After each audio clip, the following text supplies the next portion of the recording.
根據本地一項研究指出，每100名香港人就有8名係患上唔同程度嘅抑鬱症。抑鬱症唔係一個普通嘅情緒困擾，又或者一時嘅情緒波動。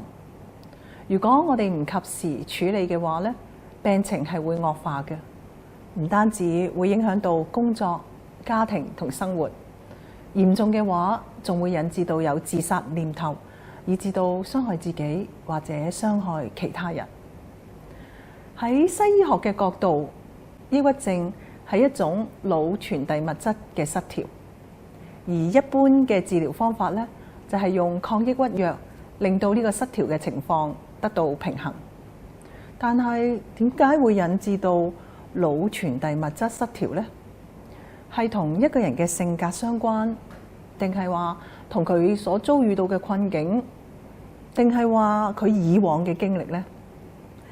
今集我哋好高興再次邀請到臨床心理學家孫耀君博士嚟為我哋從心理學角度深入了解抑鬱症。你好，孫耀君博士 ，Edmond。心明你好，多謝你再次接受我哋嘅訪問。榮幸。Edmond 啊，近年嚟咧，我發覺真係多咗人患有抑鬱症，又或者佢哋嘅親友患上抑鬱症。我經常咧碰到一個咁嘅問題，特別係當患者係初期出現呢個抑鬱症嘅徵兆嘅時候咧，佢自己或者佢嘅親友咧都會問：心明啊，其實係咪可以唔睇西醫治咧？係咪可以唔食藥治咧？係咪可以試下其他方法咧？咁呢個問題咧，我諗 Edmond 你答就最合適啦。剛剛咧你提過係我哋可以理解咧，抑鬱症咧係腦神經傳遞物質嘅一個失調啦。咁服藥咧係可以幫助。嗱，心理學家咧同頭先講呢個觀點咧係一定唔會對立嘅。只不過咧係有唔同層次去了解佢啫。嗱，譬如讓我哋大家都笑一笑啊。我哋嘅笑容咧，你可以點樣理解呢？你可以話呢個咧係我哋面部嘅2組肌肉喺度移動。冇人話你錯。不過我好少咁理解。呢個係一個理解嘅可能。除咗肌肉之外，我哋咧係可以從思維啦，我哋嘅感受啦，同埋人際互動嚟理解我哋嘅笑容。思維就係我係實實在在坐喺度嘅。唔係虛假嘅。我哋嘅感受咧就係我同呢個人一齊，我好愉快。咁咧人際互動就係我哋一齊咧喺度做緊一件咧係好好嘅嘢。我哋唔同層面了解呢個笑容咧，係唔係話咧佢哋之間咧一定有對立嘅。講翻抑鬱症，當然係腦傳遞物質同埋咧藥物係一個層面，但係咧心理學家咧較多地會睇，當我哋係有抑鬱症嘅徵候嘅時候，佢係點樣思考一啲嘢嘅呢？佢感受到啲乜嘢呢？佢同其他人嘅互動係點呢？咁如果正如你所講啦，我哋一般人啦都會覺得抑鬱症係一種情緒病，咁實在近年亦都會將佢納入一個情緒病，而唔係話係精神病啦。咁既然係情緒病，即係同個心有關咯。咁心藥還需心藥醫。咁係咪個患者可以去選擇心理治療，都係叫做幫佢處理緊嘅問題，而唔係一定需要服藥呢？我非常認同呢個智慧。中國人話心病還需心藥醫。其實呢，抑鬱症呢，無論係輕度重度咁咧，我認為心理治療都係有用嘅。你想象下，你不過係讓佢嘅，譬如係思維啊、感受啊，同埋人際互動嗰方面咧能夠有個進步啫嘛。咁咧，不過確實喺一啲情況咧，我哋覺得係藥物咧係不可或缺嘅。咦？咁我又想聽下臨床心理學家點講，話咩情況下咧藥物係不可或缺，即係一定係要用藥嚟幫助自己啦。係喺斷症嘅時候咧，如果有英語表達咧 psychotic depression 係精神病性嘅抑鬱症咧，咁呢個患者咧就會同現實脫節嘅。好簡單嘅例子咧就係佢幻聽啦，又或者咧係佢有無比嘅內疚，咁咧佢以為做咗一啲嘢，其實嗰啲嘢根本佢冇做過嘅。嗱，咁呢啲咧就係佢同現實脫節啦。咁藥物嘅作用咧，當然咧就係咧讓佢同現實咧係接軌。咁無論佢嘅程度係點樣咧，我認為咧心理治療咧都重要。咁心理治療同埋藥物治療咧，唔係必然地，其實應該話咧佢哋唔係衝突嘅。係，佢唔係衝突，而佢兩者都有效用。喺外國咧係有好企理嘅機構啦，係好受尊重嘅學者咧，佢哋都出咗研究。咁咧好多情況底下咧，係藥物治療同心理治療咧，佢哋嘅療效咧係相若嘅。不過當然咧，喺有某啲患者嘅情況咧，佢哋接受某一部分咧係某一種嘅治療咧係多啲。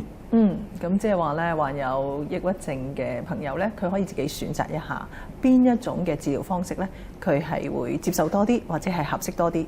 不過無論點咧，我相信無論係臨床心理學家或者係西醫咧，都會鼓勵大家要及早處理，係唔好拖。佢嘅選擇係唔係好單純嘅，係可以有選擇嘅。文啊，剛才你提過啦，心理學家嘅角度同西醫嘅角度咧係冇衝突嘅。只不過大家從唔同嘅層面去理解何謂抑鬱症。嗱，心理學家咧就從一個人嘅內心感受啊、思維啦，同埋佢同周圍嘅環境啊、人際關係嘅角度去理解。而我哋一般人咧，亦都係咁上下理解嘅喎。我覺得啊，我哋就話係啊，抑鬱症咧就係一個人成日都唔開心，或者係停喺一個唔開心嘅狀態裏邊，掹極佢都好似離唔開嘅，咁咧就係一個抑鬱症啦。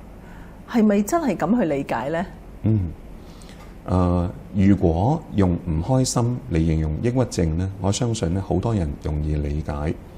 嗱，但係咧我哋唔能夠滿足於就咁用佢嚟形容抑鬱症。嗱，我哋行深一步啊，咁咧就發覺咧唔同嘅患者咧，佢個唔開心咧嘅性質係各有特別嘅。譬如我覺得我無論做乜嘢嘢都係冇意義嘅，呢啲成就有乜嘢用呢？咁咧佢覺得自己係毫無價值。嗱，呢個咧係其中一個性質。另外一個唔開心嘅性質咧，可能就係天上地下，我係完全冇任何嘅幫助噶啦，我係孤立嘅。嗱，呢個係另外一個性質。咁咧，我哋咧如果用心理學嚟處理抑鬱症咧，就要係將佢個唔開心抽絲剝繭咁拎出嚟嚟面對。我要慢慢去搭真剛才你講過呢兩個重點先。嗱，我哋一般咧嘅朋友都話，抑鬱症就係個人唔開心。咁點樣令佢開心翻？點樣令佢開心翻？咁但係 Edmond 剛才就補充多一點，佢個唔開心係因為佢覺得佢所做嘅嘢，或者佢嘅行為，或者佢周遭嘅嘢啦，無論佢嘅成就啊，佢嘅佢所做出嘅一切咧，都係冇意義。而呢個冇意義咧，係直接影響到佢唔開心。咁奇怪嘅？咁但係我哋有陣時會覺得抑鬱症係某一件事出現，咁跟住就個患者舉例譬如失戀，咁失戀之後佢就陷入一個抑鬱嘅狀況。咁但係點解要突然間又會賴到冇意義呢樣嘢呢？或者我哋就用失戀嚟做個例子啦。心理治療咧就有啲似武俠小說入邊形容嘅係有唔同派別嘅。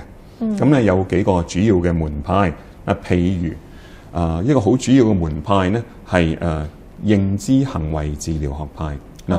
佢係點樣理解抑鬱症咧？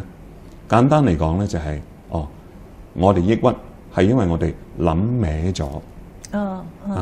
咁咧當然我哋係諗歪咗，諗得唔妥當你可以用好多嘢嚟形容啦。不過咧有一位心理學家咧，佢咧用3句說話咧係將佢好精警咁概括。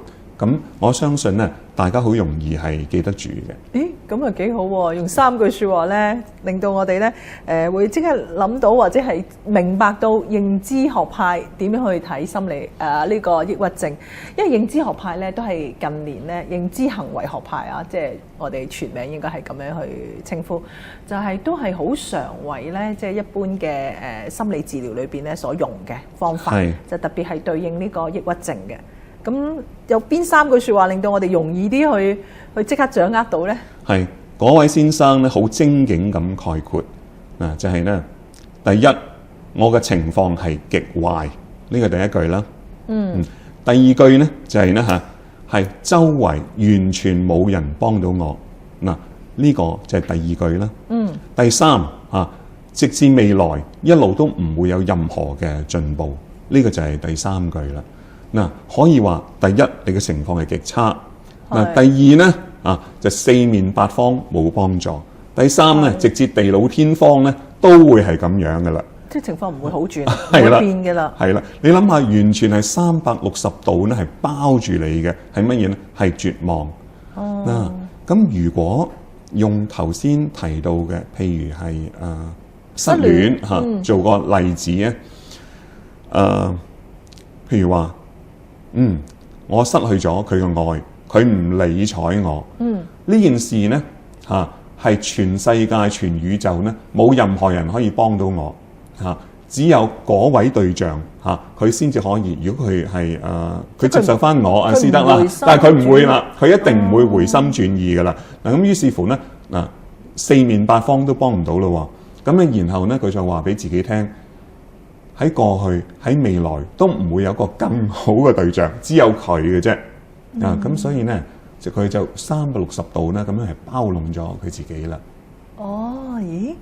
聽完 Evan 用一個我哋即係常見嘅例子咧，就會理解得深啲。嗱，一般咧我哋覺得譬如一個人失戀，佢唔開心，點解咁耐都唔開心咧？係佢成日掛住嗰個人咯，成日留咗喺嗰個情景裏邊咯，咁咪搞到成日都唔開心。但係就冇再深入睇，原來佢有包含咗佢嘅唔開心，係有包含咗呢3樣嘢喺度。我係最差嘅，我唔值得佢愛佢係一定咧係唔愛我啦。第啲人咧點都幫唔到噶啦，咁咧直到地老天荒都唔會改變，完全絕望。所以如果佢係咁樣嘅思維咧，咁就唔怪得知佢會有嗰個唔開心或者陷入咗一個抑鬱嘅狀況。係嗱，頭先咧就係咧思維行為嘅治療法咧會係分析咧頭先所講嘅個案嘅嗰個情況，即係話而我哋咧諗嘢咧係諗歪咗。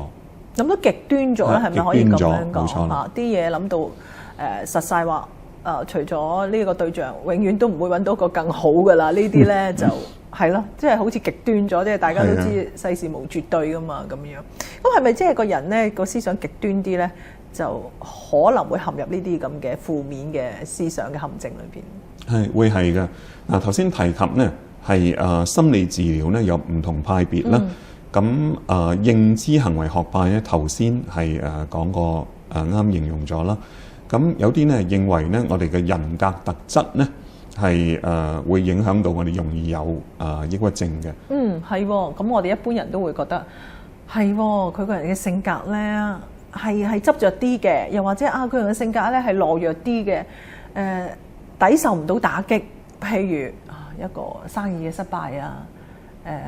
工作上嘅挫折啦，咁而打擊到佢咧陷入一個好絕望或者好唔開心嘅境地。咁呢個又未必係同剛才認知學派咁嘅理解嘅咯，係咪？嗱，稍微唔同個角度。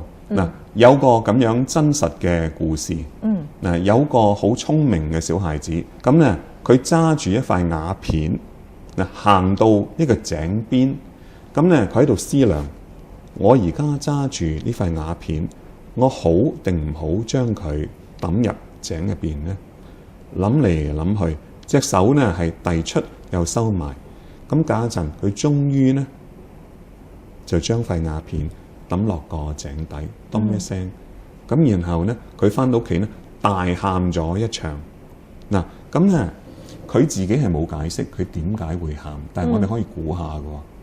哇，都幾難估喎！真係要心理學家先可以分析得到啦。往往有聰明嘅小孩子咁咧，佢對周圍係敏感嘅。我可以控制呢塊瓦片，咁我自己算唔算係一塊瓦片呢？我能夠掟呢塊瓦片入去，佢出唔到翻嚟。咁會唔會冥冥中有隻大手去捉住我嚟掟出去呢？咁咧，假如佢思量。咁然後佢揾唔到答案咧，往往咧佢覺得哇，乜原來人世係咁嘅，咁無憑嘅。我點樣掙扎，點樣費力，其實咧都係冇乜嘢意義嘅。嗱，咁咧你想像下啦。嗱，如果一個小朋友咧，佢係咁天生係敏感，但係佢又得唔到好好嘅輔導，嗱，只不然咧佢容易因為敏感咧而係有抑鬱。佢如果碰到啲挫折又得唔到好好嘅幫扶的話，就會㗎啦。嗱，聽阿 Edmund 你咁講咧，我突然間諗起，即係我哋熟悉嘅一個小説嘅人物啦，就係林黛玉啦。係咪咧？咁因為我哋有一個故事叫林黛玉葬花啊嘛。咁個內容就係講林黛玉見到啲花飄落嚟，即係本來好靚嘅，喺個樹枝上邊開得好靚，飄咗落嚟咧就變咗好似即係摧殘咗啦咁樣樣。佢就諗起啦，咦，我第時老咗，或者我第時嘅身世會唔會都係咁咧？咁啊就開始咗一段好悲傷啦。咁當然我估就未必係去到一個抑鬱嘅狀況。但係我哋有時會話你呢啲咁嘅性格好林黛玉型啊，即係個人好敏感啊，係咪就係講呢一類性格咧？係，如果從人嘅性格特質嚟分析咧，嗱確實咧係我哋可以話咧，某啲人咧佢嘅性格咧係容易令佢係有抑鬱症嘅徵兆嘅。啱所講嘅敏感嘅心靈會係啦。不過咧頭先咧我哋都提過嘅，假如某個人嘅性格咧佢特別係執着嘅、極端嘅，個殺傷力係一樣咁大嘅。咁又係，又唔單止係敏感添。係極端嘅就剛才講過啦，喺認知學派嗰度。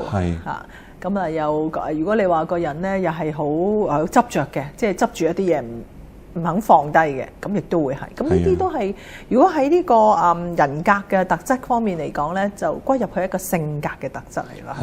咁從呢個執着咧，我哋可以咧比較下啦，就係咧頭先講嘅認知行為學派啦，同埋人格特質嚟分析抑鬱症嘅成因咧，佢哋係有交搭嘅地方嘅。係啊，有啲係究竟係個性格嚟啊，定係一個信念嚟咧？咁兩者之間其實有陣時都好難分得清。